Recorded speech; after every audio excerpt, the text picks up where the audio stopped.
Hello children, this video is the continuation of the chapter insulation.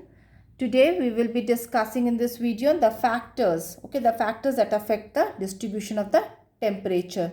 Now let us discuss the latitude first. For this, come to page number 100 of your textbook. Now children, because of the spherical shape of the earth and its revolution around the sun results in gradual decrease in the temperature with increase in the latitude. As we move away from the equator, the temperature decreases. Now there is also a reason behind this, because the vertical rays of the sun pass through the atmosphere, and when they strike the earth surface, they are spread over a smaller area and heat a small area. This leads to higher temperature. Now the slanting rays, now these areas, they receive the slanting rays of the sun, but the slanting rays, they pass through more atmosphere and they are spread over a larger area. Hence what happens, these places, they receive less amount of the less amount of heat. As a result, they have lesser temperature as compared to the areas near the equator. So this you can understand more if you read these particular lines. Now let us move towards the altitude. Now the height of a place above the mean sea level, that is known as altitude. Now the temperature of the atmosphere and altitudes are interrelated. How? The higher the altitude, the lower the temperature. And this is because of the following factors. Here are the factors.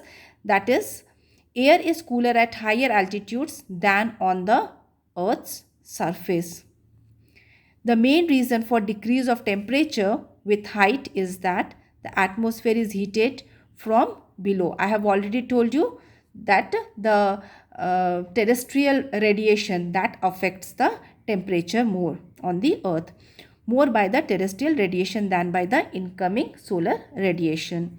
Now the air on the surface of the earth is denser and they contain more carbon dioxide, water vapor and other gases. Hence its heat absorption capacity is more in the lower layer than in the upper layer where the density is less. So here is an example that explains why it is cooler at the top of the mountain than at the bottom. Now the reason, the rate of decrease of temperature with height is 6 degree per kilometer. What is the amount of temperature decrease in temperature? 6 degree per kilometer above the sea level. This means that as we are climbing up, every 166 meters there is a fall of 1 degree temperature. Now this is known as normal lapse rate, and this is the reason why it is cooler at the top of the mountain than at the bottom. Now coming to the next part, that is distance from the sea. The sun's rays pass through water to a great depth. Now water is mobile. Mobile means it keeps on moving, and the warm water mixes easily with the cold water. Now because of these reasons, the water is neither heated nor cooled quickly. Now however, the sun's rays heat a piece of land more rapidly because unlike water, the heat obtained by the area remains confined to that particular area and does not mix with the other areas of the land. Hence the land gets heated and cooled more quickly than water. Now that is also reason why during the day the land is hotter than the sea. The hot air over the land becomes lighter and goes upwards. Now this creates a low pressure. Now what happens? The air above the sea is cooler during that particular time, that is during the day. So what happens when this air blows towards the low pressure area, that is towards the land? It lowers the temperature of the air on land, and hence what happens? The area around, that is near to the water bodies, that particular area, they have mild temperature, means moderate temperature, And what happens? Such cool breeze that blows over the earth is known as the sea breeze. That is the cool air from sea. It travels to the warm air on the land, towards the land. And vice versa happens at night. That is, at night the situation is reversed. The sea remains warmer than the land, so the breeze blows from the land to the sea. Now the case is reversed. Now this land breeze makes the sea cooler.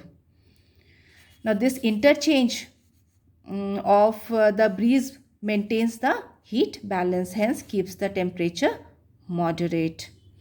Now coming to the slope of the land. Slope of the land influences the temperature of a place. For example,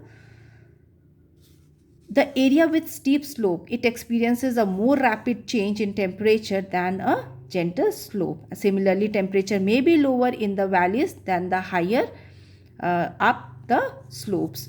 So this is. Now in the northern hemisphere, the south facing slopes are facing the direct rays of the sun, and the south facing slopes are warmer than the north facing slopes which lie in the shadow area. So this is how the slope of the land also gets affected by the rays of the sun.